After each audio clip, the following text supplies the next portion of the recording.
अरे मेरा internet pack तो बच गया, अब पता नहीं इसका क्या होगा। वैसे क्या आपने कभी सोचा है कि आपका अनयूज इंटरनेट डेटा का क्या होता है? दोस्तों आजकल इंटरनेट का यूज इतना बढ़ गया है कि आजकल किसी भी इंसान के लिए बिना इंटरनेट के रहना इम्पॉसिबल सा हो गया है। लेकिन इंटरनेट यूज करते टाइम कभी कभी ऐसा होता है कि हम अपना इंटरनेट पूरा यूज नहीं कर पाते हैं।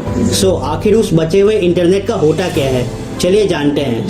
जस्ट इमेजिन कि मैं वो कंपनी हूँ जिससे आप इंटरनेट कनेक्शन लेने वाले हो।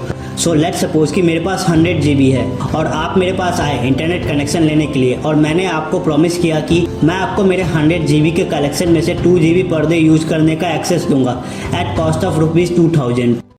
भाई साहब कुछ ज्यादा नहीं हो गया ये? मतलब कुछ भी। वैसे इंडिया में इंटरनेट उतना महंगा भी नहीं है, 200 रुपीज़ सही है। आपने मुझे 200 रुपीज़ दिए और मैंने अपने 100 GB के कलेक्शन में से 2 GB पर डे यूज करने का एक्सेस ले लिया। अभी आपके पास 2 GB डेटा यूज करने का एक्सेस है। याद रहे, आपने 2 GB डेटा खरीदा नहीं है, आपको बस एक्सेस मिला है। एक्सेस मिलना और खरीदने में डिफरेंस है।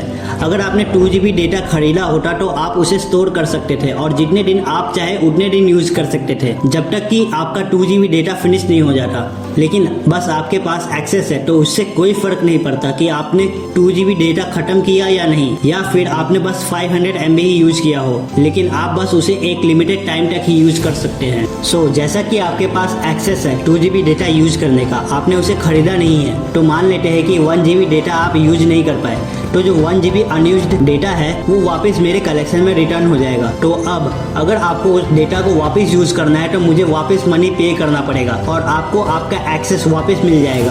बेसिकली जो आपका अनयूज्ड डेटा है वो कंपनी के पास वापस रिटर्न हो जाता है और हम लोग बार बार उसी डेटा को यूज करने के लिए पैसे पे करते रहते हैं जब हमारा रिचार्ज खत्म हो जाता है। और ये इंडिया में ही नहीं, पूरे वर्ल्ड वाइड हर टेलीकॉम सेक्टर में होता है, क्योंकि आप उस इंटरनेट डेटा को खरीदते नहीं है, बस आपको उसे यूज करने का एक्सेस मिलता है। भले ही आपने अनलिमिटेड पैक का रिचार्ज करवाया है या फिर आपके पास डेटा रोल ओवर का फीचर हो, फिर भी डेटा उसमें बच ही जाता है। वो इंटरनेट डेटा भी वापस टेलीकॉम कंपनी को रिटर्न हो जाता है और टेलीकॉम कंपनी उसी इंटरनेट डेटा को वापस हमें सेल कर देती है। This is business. This is business. तो दोस्तों वीडियो पसंद आई हो तो चैनल को सब्सक्राइब करके बेल आइकन को ऑन करना ना भूले। तो मिलते हैं नेक्स्ट वीडियो में, तब तक के लिए स्टे ट्यून्ड एंड जाके अपना इंटरनेट डेटा खत्म कीजिए, मेरी वीडियोस देखिए और टेलीकॉम कंपनी वालों को अपना इंटरनेट डेटा मत दीजिए, पूरा यूज कीजिए। मैं तो जा रहा हूँ यूज करने। तेरा क्या होगा कालिया? Bye bye.